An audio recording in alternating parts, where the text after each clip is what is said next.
This is my journey. Inspired one story at a time, a library of leaders was created. It began as a journey to learn. As time went on, it began to grow. All it needed was a platform, and this podcast was created. To listen, to inspire, to share. I am a storyteller, and this is my journey.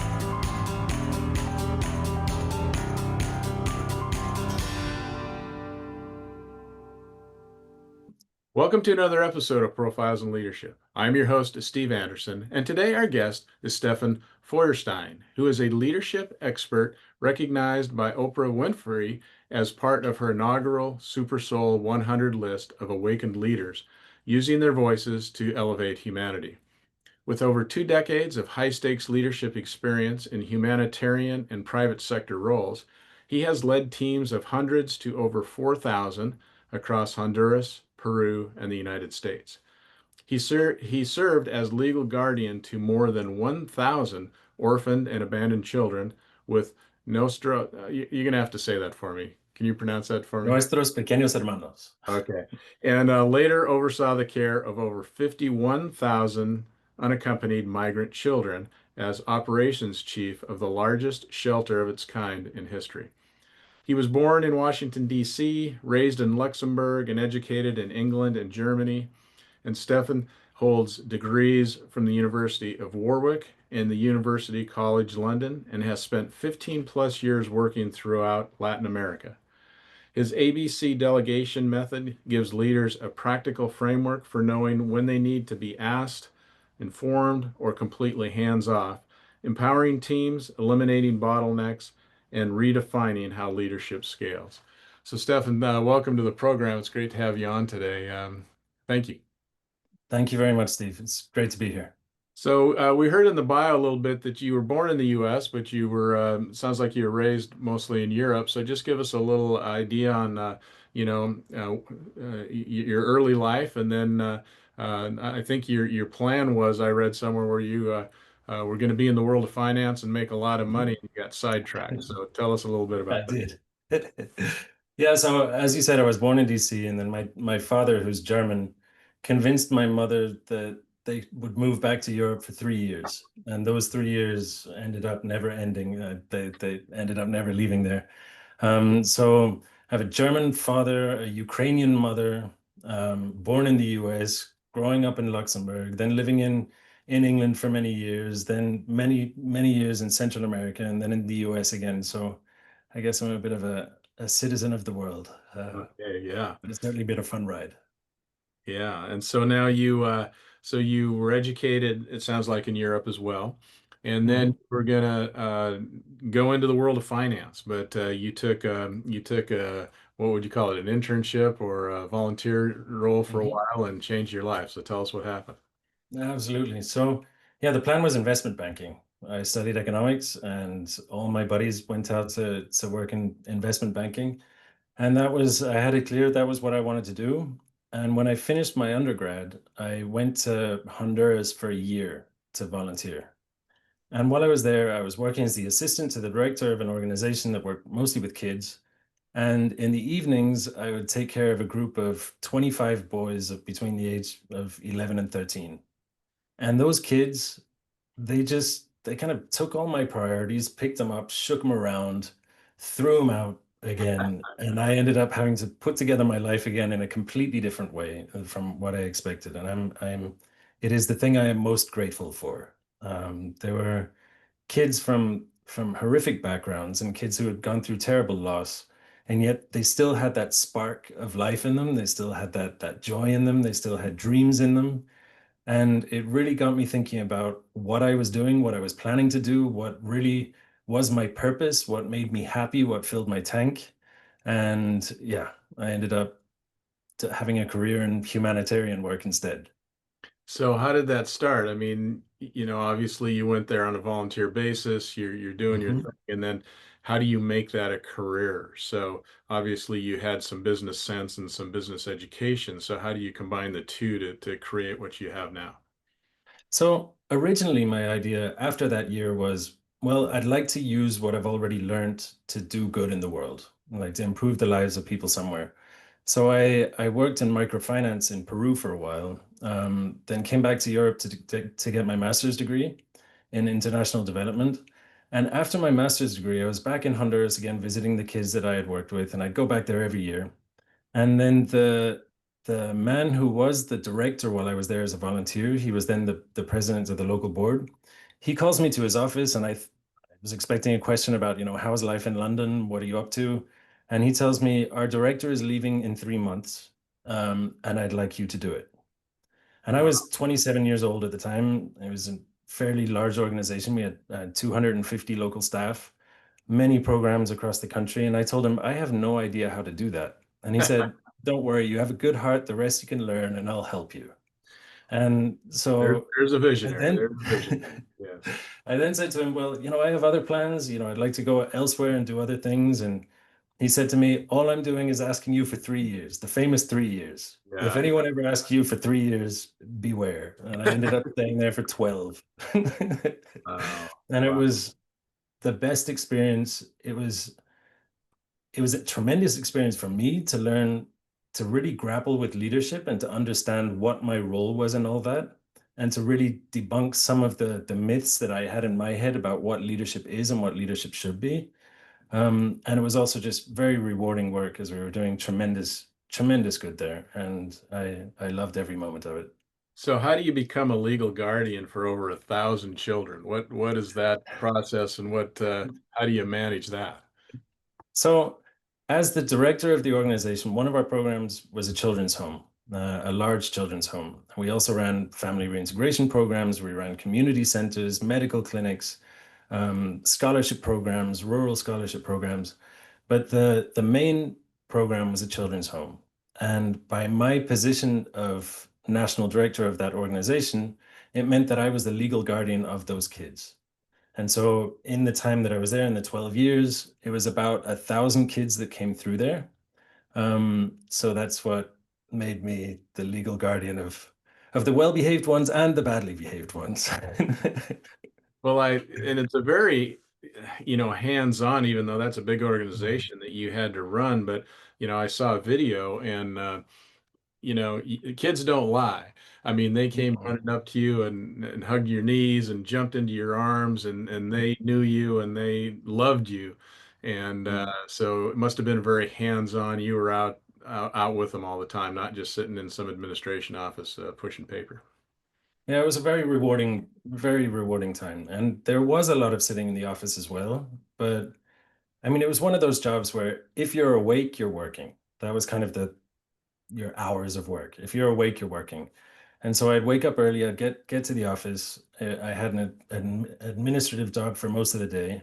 And then in the evenings, I'd have dinner with the kids and, tuck the youngest ones in. On the weekends, we were together. And it really was, I mean, if you're going to work with kids, you have to understand what role you have in their lives. And to be honest with you, it's not just with kids. I mean, managers and leaders should be asking themselves the same question. What role do I have in these people's lives? And if you ask yourself that, you step up for them in a different way. And kids, like you said, they don't lie. They won't fake that, they trust you. If they're scared of you, they're scared of you. If they trust you, they trust you. And I had to show them every day in, day out, I am someone that can be trusted. I'm someone here who's here for you. I'm someone who's here who wants the best for you and is going to help you on your path. And I it was a true blessing to be there, and I learned a lot from them as well. And I would assume that you're not making investment banking salary doing that. So No.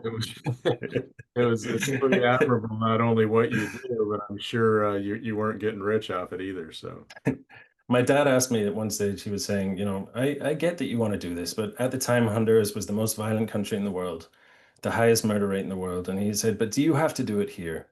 And then one time when he came to visit me, he was like, I've been thinking.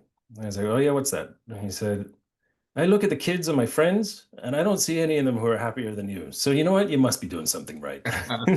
wow, that's fantastic. So now you're also the operations chief of the largest shelter of unaccompanied refugee children in U.S. history. So tell us a little bit about that role and gosh, you must be. it must be really hard for you to see what's going on now. It's it's a tough one. I mean, and it's a very complex topic, and there's but what I did was I focused on these are kids we're taking care of. It was a beautiful program where kids would come across the border by themselves without parents, very often having suffered terrible, terrible trauma on the way up there, mostly Central American kids. And our job was to care for them, to let them know that you're safe now, and then to work to find family members of theirs in the US that they could go to. And it was we had over 51,000 kids come through that program in 3 years, mostly Central American children. And it was kind of a taste of being back in Honduras, kind of meeting these kids that have gone through tough things, but still have that spark and still have that desire to achieve something in the world. And to be part of that is something very rewarding.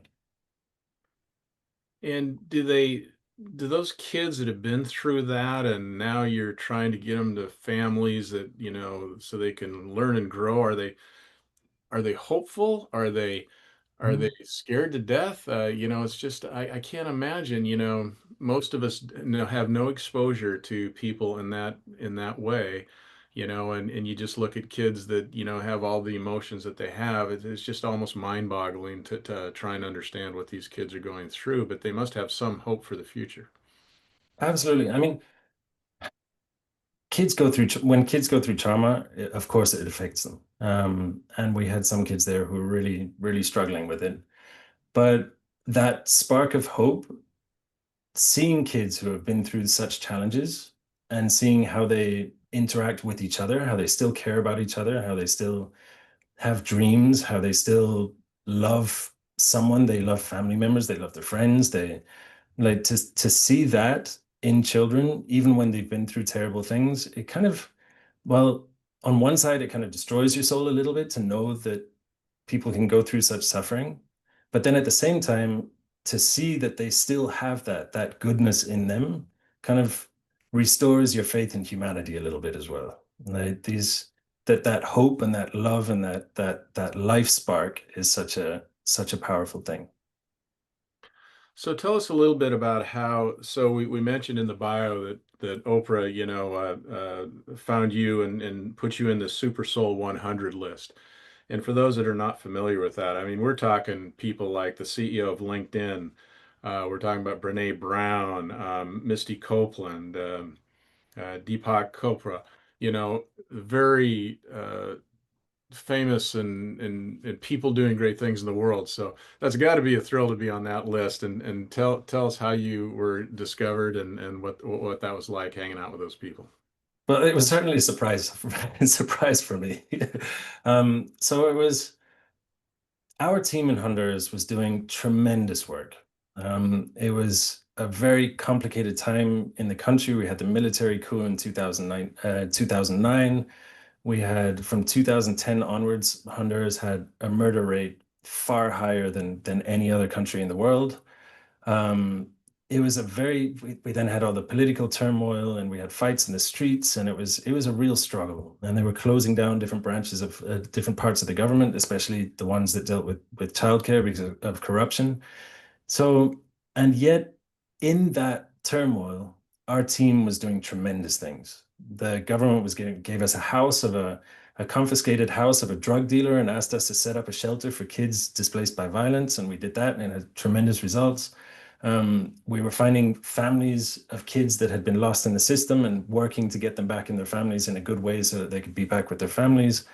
And at one stage, a TV crew came down, a media crew, and I didn't realize that they were also connected to Oprah World. And so the way I found out that I was on her list was driving back from the city. We had some programs in the city. And I come through the gatehouse and Jorge, who was working at the gatehouse, he says to me, "There's a letter for you here." And I just took it and I was on my way to a meeting, so I just threw it on the seat of my car. get up to the meeting, and afterwards, when I get home, I open it up, and it's a letter from Oprah saying, "Congratulations, I'd like you to come to LA. I'd like to meet you. You're part of the inaugural SuperSoul 100 group." So I was like, just surprised by the whole thing. Oh, wow. Went up Not there, everybody met gets a some letter from tremendous home. people. Yeah, yeah. Yeah, great. So you go to LA and basically hung out for some time with Hmm. people. Yeah, with Oprah and with the whole group, and it was a very inspiring place to be. Like some people who've done some tremendous things in their lives. Are you still in contact with some of those people that A couple of them, yeah. yeah, that's fantastic. So now when we think of, this is a podcast about leadership and what Hmm. caught my attention as well, not only the humanitarian thing you're doing, but also your leadership style. I mean, you've got a lot of people to work with and to motivate and so on. And you basically wrote this book called ABC Delegation, which I'm just holding Hmm. up here, and it's right behind your head too for those watching on video. Uh, a great book because you know what I loved about it is that it's small, it's not complex, and you can just pick it up and say, geez, I can get some really good points out of that in just a couple minutes and come back to it time and time again. So I was impressed with it. Thank And you. you talk about, that really delegation is the key to successful leadership. So Mhm. I spend my time in leadership circles and coaching leadership. And of course, we talk about delegation, but I haven't seen one book just focus solely on delegation before. And after reading it and thinking about it, it's like, duh. I mean, this is awesome. And why don't we spend more time teaching delegation? Because as you point out in the book, it really is the key to leveraging or scaling what you're trying to do. Absolutely. I mean, I often hear managers say to me, no, I'm a good manager, but I struggle to delegate. And or I don't really have a system for delegating. I just work with my team and I figure out who's the best person to do each task. And I encourage them to think about delegation as the process of how you work with your team. And that encompasses so much more than telling them to do one thing or another. I'll show you what I mean. So if you think of managers you've worked with in the past that you've spoken to, maybe that you've worked for or who have worked for you, I'm sure you can think of some of the managers who are they're kind of like a helicopter. They tell their people, I want you to do this, and then they're hovering over them saying, no, no, no, no, don't go that way, go that way. Or no, no, no, it is stopped. I don't want you to do this. I want you to do it that way. And you can watch how the teams are constantly kind of looking above them, kind of wondering when's the manager going to show up? Am I doing this right? Am I not doing this right? And you see them just kind of slow down and stall because they're waiting for instruction all the time. Or you have managers who are, very, very distant. They're more like a ghost. They believe that empowerment is not answering calls and emails, just kind of, no, no, everyone should know what they're doing. Or you have managers who step in every time that there's a crisis and try and fix things, kind of like a fireman, just trying to fix here, fix there, whatever crisis that comes up. And if you look what they all have in common, it's that they're struggling with the system to effectively work with their teams. They're struggling with the system to effectively say, okay, we are all responsible for this mission. Like, let's say it's a mission frame. We're collectively responsible for everything that happens in this. And if I look at my direct reports, I can divide up that frame into what I call mandate frames. And I can say this piece is yours, and this piece is yours, and this piece is yours. And then managers very often say, yeah, well, if I divide that up, then I'm afraid that my people will either run away with things and I'll lose control, or I won't be aware of what's happening, or I don't know how to step in without micromanaging. And so I say to them, well, think about it in a simple process. Within that mandate frame, there are things that you want to know about as a manager, things that you don't need to know about, and there are things that you want to be involved in. And if you can teach your people to differentiate between those three categories within what is theirs, just in that very simple way, you can teach them how to differentiate what falls under each category. Number one, your time gets freed up because they're doing a lot of the things without you that you don't need to know about. You're teaching them to come to you and keep you informed of the things that they've already done that you need to know about. And it's on them to come to you to involve you in the parts of the process or in the different things that actually need your input. So teaching them a simple system like that and just saying, this is how we're going to work together. And this is how I want you to keep me involved. It gives that ownership to the people that are working for you that encourages them to really to have responsibility, to understand that it is important what they're doing, that it's on them to get the work done, and that you're there to support them in the process. And that's where the ABC comes from. So the ABC Correct. delegation. So A is for do what you want, as you said. B Hmm. is do what you want, but inform me, keep me informed. And then C is ask me first. This is a higher Correct. level thing. Ask me before you do it to make sure it's okay to move forward. And that's the ABC. And I think it's interesting too that you state that in this world we have so much burnout. I hear it all the time. Oh, I'm so burnt out, so burnt out. And you make the statement that delegation prevents burnout. Yeah, absolutely. Because often burnout happens in bottlenecks. Burnout happens when too much is focused on one point. And if you can identify where in your team those bottlenecks are, you can do a lot to fix that and to ensure that there is not burnout. Another thing that really works is kind of feeling engaged, feeling useful in your team, feeling important in your team, feeling like that your work matters, and understanding that you have responsibility within the work. That is also a fantastic antidote to burnout. People feel the most burned out when they have too much on their plate, or when they feel like they're just, why am I doing all this work? What's it for? You know what? So identifying those pressure points and working with them can reduce burnout incredibly. And you said it just a minute ago, but it's so true. It creates that the ownership mentality. So not everyone can have ownership in companies, but if you can create that ownership mentality where they feel like an owner because they're doing work, as you say, that matters, they're doing work that contributes to the greater good, and they're doing work that's of value. Those are things that create that ownership mentality. And like you said, I would think you'd burn out less if you had that feeling about things you're doing. Absolutely. And so imagine two different conversations. Like you sit down with your manager, you're new on a job, and you sit down with the manager, and the manager says to you, okay, Steve, so I'd like you to do this, this, and this. I'll be telling you everything that you have to do. I'll be checking in and making sure that you're getting it all done the way I want it to be done. And if I see anything that I don't like, I'll let you know, and we'll be evaluating you to see how you do. Welcome to the team. Go get started. Or if you have a different conversation where you say to someone, of all of this that we do, this piece is yours. Now, within that piece, there are things that you need to ask me first. There are things that you need to inform me about, and things that you can work freely on. I need you to commit to this piece and to work with me on this piece according to to this framework.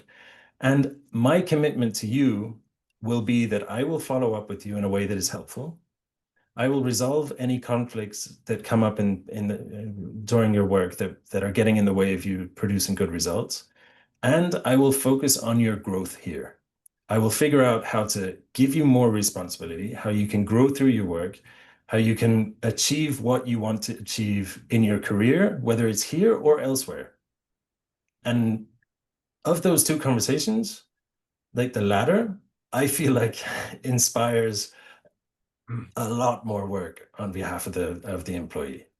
Well, and the way you just said it, I'm a huge believer in language. I think language makes a big difference. And in the book, each section has, how to say it section, which is Hmm. awesome because it just gives you that language. Okay, if you want to be mentoring, this is the language you should use. If you want to be tough, this is the language you should use. If you want to be, different sections like that. And I think that's such good practical stuff that we can all learn from.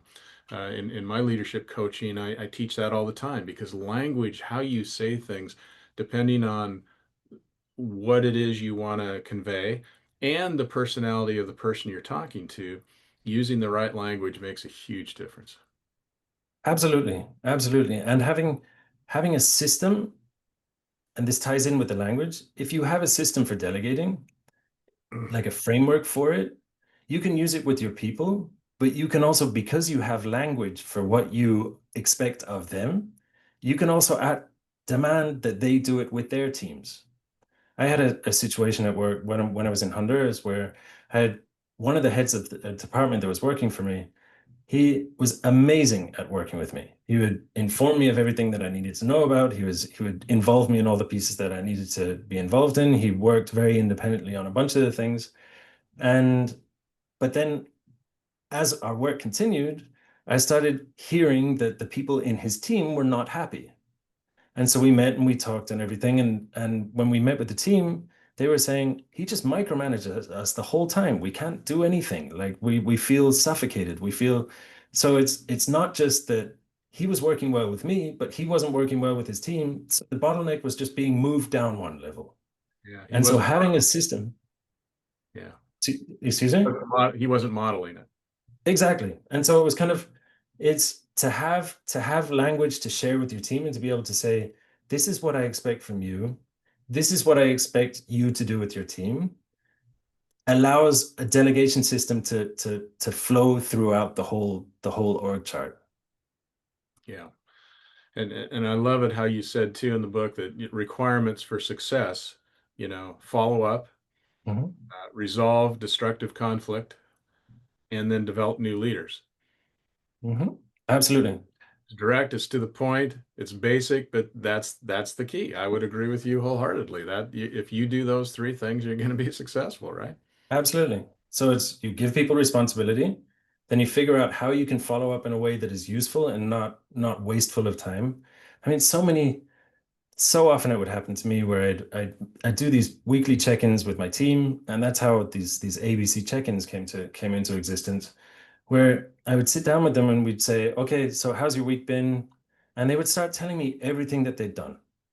Yeah. And it was good stuff, but it's kind of like you don't need me for this. You really don't need me for this. And I'm wasting your time and you're wasting mine. So why don't we figure out a system for having these meetings where we just jump straight into B, tell me all the things that I need to know about that you've already done. Then let's move on to C. Then let's just talk about, how you're doing with your responsibility overall. Are you experiencing any conflicts with other departments or with people on your team? I had a chance to say to them, I really like what you did here or there. And then we'd close. And it was like 10, 15 minutes. And everyone knew that it was a 10, 15-minute thing. If we wanted a coffee, we could have a coffee another time. But this meeting was 10, 15 minutes and we were just going straight to the point. And it was just framed as, how can I help you to get your work done? And how can you keep me informed of the pieces that I need to be informed of? And when you have tools like that, it's no longer rude to say to someone, you know what, let's just sit down for 10 minutes. It's no longer rude to say, no, we're not going to talk about that right now. It's not that I don't care, it's just that's not part of this tool, this part of what we're doing. So having tools like that can really change how managers perform. I mean, I'm often blown away by when I talk to managers and they say to me, I struggle to delegate. And I say, well, what's your system for it? And they say, well, I don't really have one. And Yeah. it's like, well, then of course you're going to struggle. Yeah. No? It's So very, having a system that I you mean, can share with your team and you can implement, it just changes how you approach it. as you said, you build a culture so that people are, they know what the expectations are. I've had employees too that want to tell you every single thing they've done because they feel like they want you to know they're adding value. But if I Mhm. trust that person that I'm working with, that colleague, and I trust them that they're doing well, I don't need to know that you've done all those things. I know you're doing great work because we have, good performance and things are going well. So you have to get out of that way of people feeling like, well, if I don't tell him everything, he's not going to know what I'm doing, and then not adding value. So Yeah, and it's you have to have something in place that catches all the parts that are in category A. So some kind of evaluation system where you're measuring your performance and you're aware that people are complying with the part that is expected of them in A. But when you when you tell people part of what I care about of how we work together is your judgment in what you need to tell me and what you don't. Like the more you can show me that you are aware that for these kind of things I need to inform him, and these kind of things I need to involve him, and these kind of things I don't need to, the more you're showing me that you're ready for more responsibility. So it's almost as though you're kind of giving someone responsibility and asking them to delegate pieces back to you Yeah. so that to keep you informed. And because it's simple, I mean, the reason it's so simple is because when I first got to Honduras and I was struggling and I was new to leadership and I was making a lot of mistakes. And then I was trying to figure out what kind of system can I use that would work with the high, uh, highly educated people in the administrative offices, in the finance and all that, and would also work with some of the youth care workers who are on the front lines, working with the kids. How can we have a way of discussing how we work together that works for everyone so that everyone understands this is our culture here when it comes to delegating work. When we delegate work, we do it sincerely. We develop our people through our work. We change our workplace into the proving ground for leadership. We use it as a place for people to practice new skills and to intentionally see how we grow them and how we build them up, and to be able to share that language with a whole team, and for them to see, if I do this, I will be recognized as doing good work, not just because I did all these things this week, but because I've done it in a way that builds other people up. And Mm. that's when that it becomes part of the culture, that's when things really, really change. Absolutely. Absolutely. And then when you talk, you also say in the book that if delegation gone bad, that is because of lack of clarity, you didn't follow up, or there's not trust. Yeah, I mean, it can be lack of clarity, it can be lack of trust, it can be because you're avoiding issues as well. I mean, one of the key things for ensuring that the delegation system works is resolving destructive conflict. And I say destructive conflict because some conflict is good. If it's where two ideas come together in this purifying process for us to determine, what's working and what isn't, that's fantastic. That kind of conflict we want. But the three kinds of conflict that aren't helpful are things like there's personal conflict, systemic conflict, and mission conflict. So personal conflict, I don't like you, or I don't like him, or she doesn't like, I don't like her. And being able to identify that and fix it. Systemic conflict is no, but her work is causing more work for me, or his way of doing things just complicates my way of doing things. And that ties into delegation because it's people have been given different responsibilities. So you as a manager, if you see that there are parts of the system that are breaking down, you need to step in and fix it. Or mission conflict, where people say one person is saying, I believe we need to go that way. And the other person is saying, no, no, I think it's that way. That's when you need to step in as well and say, okay, let's talk about this. And then in the end say, well, we're going that way, Yeah. and commit to that way. So their delegation gone wrong can be for multiple different reasons, but most of the time it's simply because the manager forgets that their job is not just to crunch through numbers. Their job is to say, this work needs to get done. These are the people that are going to do the work. How can I use the work to build up the people who are doing it so that they can eventually do more? Yeah. And another thing you said too, that recognition, you made the statement, a moment of praise can fuel weeks of effort. I love that Absolutely. because it's so true. I don't care who you are and how independent you are, or autonomous you are, or whatever. People want to hear. We all love praise. We want to hear some praise for a job well done. And I think what really really things go bad is when people feel like they've really contributed and really added value and feel like no one notices. That's Absolutely. yeah.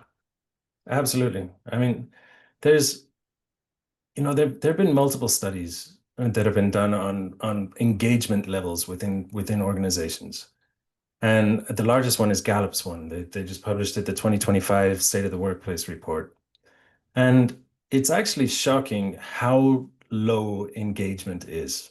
In the US, it's only 31% of people of employees that are engaged. That's 3 out of 10 show up, they believe in their organizations, they want to do good work, they feel they identify with their organization and they come in and want to do a good job.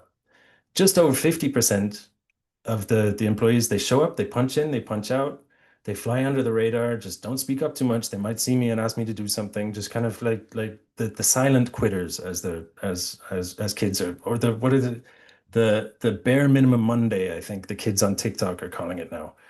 And then you have 17% in the US that are showing up for their jobs and they are so resentful that they're actually working against the aims of the organization.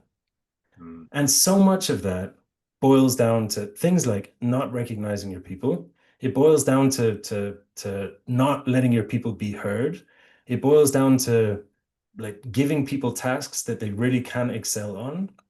Most of the things that it boils down to are delegation things. I mean, Gallup goes on to say that 70% of the variance between the teams with high engagement and the teams with low engagement is purely due to the manager. Purely due to the manager. They say if you I want to measure team engagement, I can predict it with great accuracy just getting to know the manager. So those simple tools of how your manager works with their people, how they give responsibility, how they recognize them when they're doing something well, how they correct something when they're not doing it well, how they can turn that dial and say, you know what, you've proven yourself in this category B thing, I'm going to move it to category A. Or you've proven yourself that you're bringing good ideas to me in this category C issues, so we're going to move those to B. Like that people really see that as I'm working, people are noticing what I'm doing and they're rewarding me for what I'm doing with more responsibility because they want me to grow. Yeah, it's and everything you just said there, just, I've had people say to me, well, gee, I'd really like to do this leadership development program, but it's going to cost too much and we don't have time to do it and whatever. But what you just said, that if you can train your leaders and help your leaders grow and have a culture where that's ongoing all the time, those numbers that you just quoted have got to be better. Absolutely. And it gets, if you dig a little bit deeper into the numbers, it gets even more clear because when they compare the top quartile of organizations according to engagement, and they compare it to the bottom quartile, so the best 25% to the worst 25%, you see 78% lower absenteeism, 51% lower turnover. You see less accidents, you see less theft, you see higher client commitment to the like client loyalty to the organizations.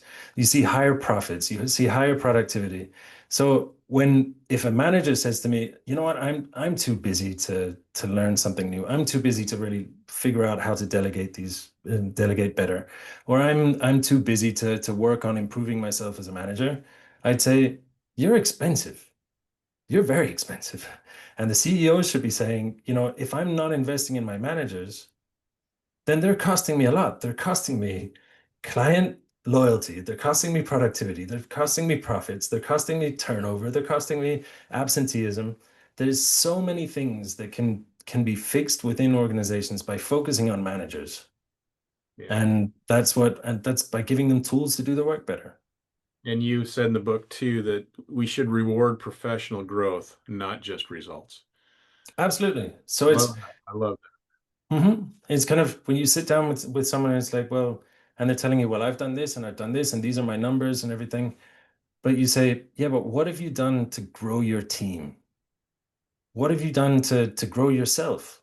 Where have you stepped up and said, I can do more with this? Are you doing the same stuff as you're doing last year? Or have you proven that you can do it and you can take on more responsibility? Those are the things that should be rewarded because when people notice that you're not just recognizing who's doing things well, but you're taking it a step further and saying you're giving more responsibility to those who are doing well, everyone notices. And it becomes part of company culture that it's expected of me to step up.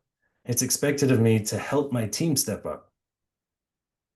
You know, some people, I think one of the easiest ways to make it clear to people is when they're not doing that, you say, do you want a promotion one day? And it's like, well, yes, of course, I hope so. And it's like, well, who have you prepared to step into your position so that you can move up and things keep running smoothly? it. Yeah, it's pretty basic, but yeah, that's how you should that's how what I call a learning organization. That's how they think. Absolutely. Yeah. Absolutely. It's just interesting too when you think of providing things for people to feel get recognized for what they do. Just kind of on a side note here, it just popped into my mind, but I actually in 2017 went to Cuba And one of the things we did there was we toured the cigar factory. And here these craftsmen were making these Havana cigars, and they knew what they meant in the world as far as aficionados who love cigars, but the workers could not afford them to buy them themselves, and they could not, uh, give them as gifts to their families or whatever. So the company had this real problem with these cigars being stolen. At the end of shifts, they would disappear. So some Mhm. brilliant person came up with the idea, why don't we give every worker 5 cigars a day that they can take home with them that they have made and share with their friends and families? And the theft just went away. Yeah. It's Mhm. just a perfect example, I think, of just, letting somebody feel proud about what they're doing. And, you can make the argument that maybe we shouldn't be sharing, smoking and nicotine with friends and family, but in that culture, that was important to them. So, Mhm. No, it's so often the simple things. I mean, I think we have a tendency to overcomplicate stuff.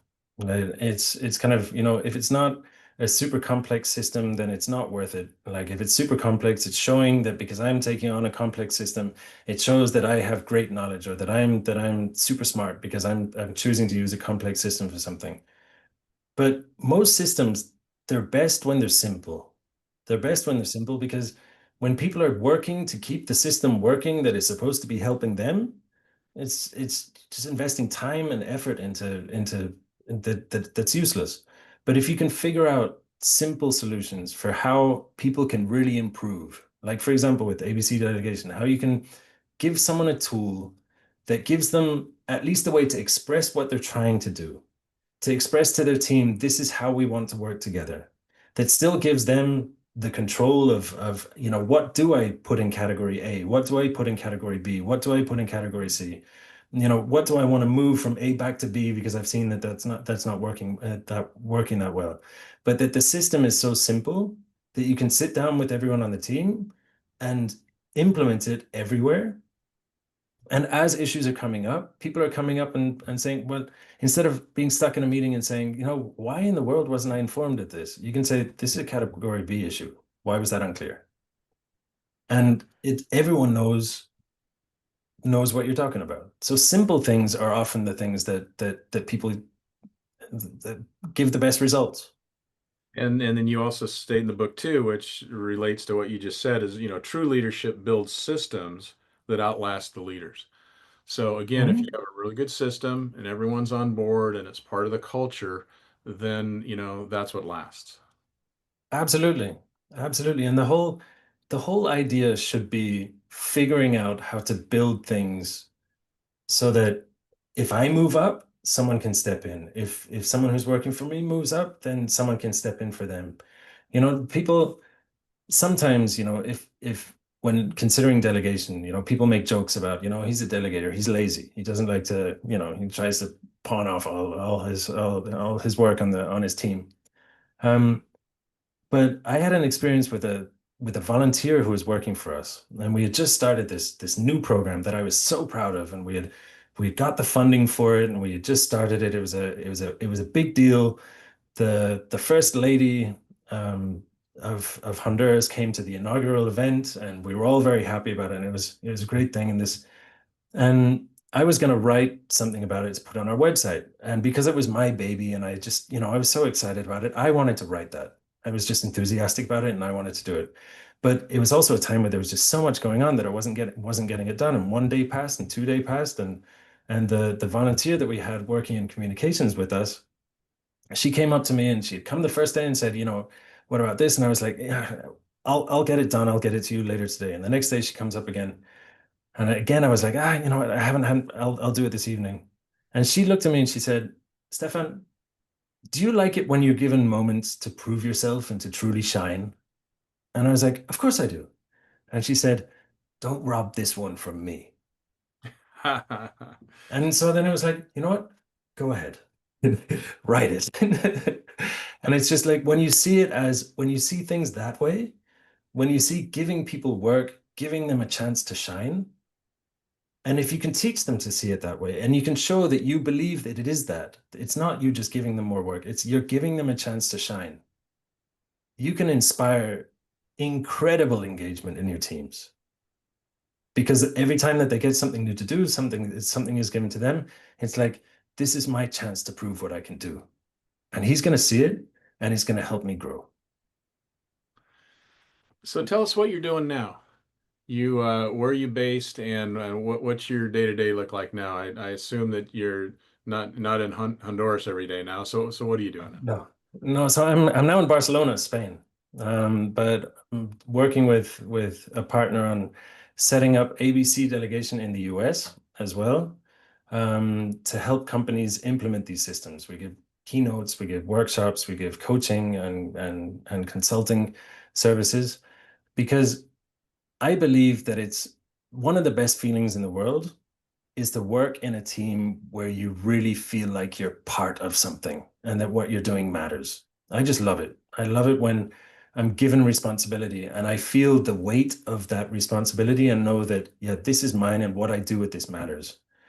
And we want to help other organizations and other teams have that in their teams as well. So at the moment, it's more of a focus here, but we're starting in the US as well. When you went to Honduras the first time, were you Spanish speaking person at that time, or did you have to learn a language as well? I was I went to Guatemala for 6 months before I started my volunteer time and did language school there for 6 months. But when I first got to Honduras as a volunteer and then working with 11 to 13-year-old boys and my Spanish was still kind of it was it was getting moving, but it was sketchy at best. Um, it helped me learn quickly. I'll bet. Totally But then immersed. after, sorry? Totally immersed. That's for sure. Yes, absolutely. Absolutely. No, but but then living in Central America for about 15 years altogether. And then also, I mean, in Texas on the border, on the border with Ciudad Juarez, um, there's a lot of Spanish. So yeah. I So do you have any contact with some of those boys that you talked about back when you were in Honduras? Now I would assume they're probably adults, and so do you have any contact with them at all? I do, yeah. With a bunch of them actually. Like we talk on the phone a lot. I still go back to Honduras a lot. A lot of them have families of their own now. Um, I was in November, I was there and went to see a soccer game with one of those boys and he brought his daughter along who's now 6 years old and no, 5 years old. And it's just yeah, it's their family. I mean, we've known each other for so many years and we've been through a bunch of things and like it's it's special. Has the program continued on? Yeah, it's still there. It's still there, still going strong. In anticipation of our discussion today, is there anything that I haven't asked you that you want to be sure and get in the program today? Um, I'd like to focus just on that last little piece of the building new leaders. I know Yeah. we've touched on it in, at different points in this conversation, but I think it would be good for people to understand what that third point is because it has three parts to it. One of them is build capacity, one's create opportunity, and one's cultivate responsibility. And those three things together, it's kind of sums up what we've been talking about here. Like understanding that as I'm looking at my team and I'm delegating work to them, I'm trying to figure out at the same time if I'm a manager who really cares about their people, I'm trying to figure out, okay, I'm giving you this responsibility, but what are the gaps that you still have? And figuring out how to train people in those pieces. But I'm also thinking, what are the gaps between where you are and where you want to be?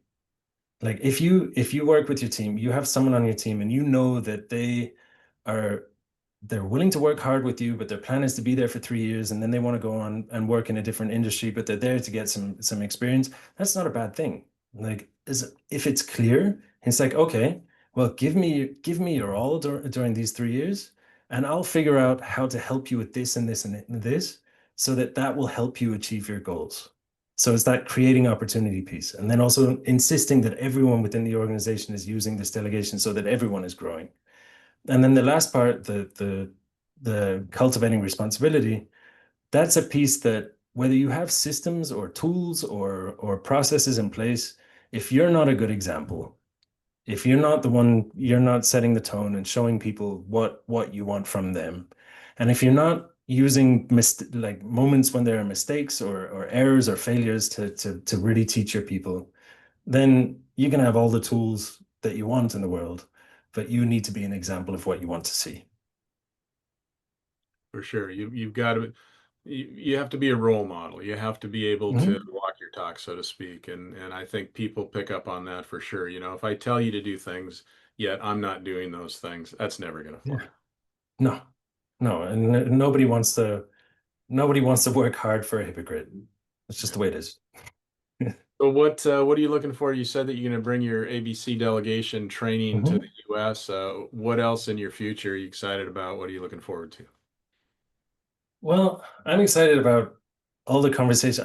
I love conversations about leadership. I love working with managers. I like seeing how their lives improve, how their teams improve, how their organizations improve.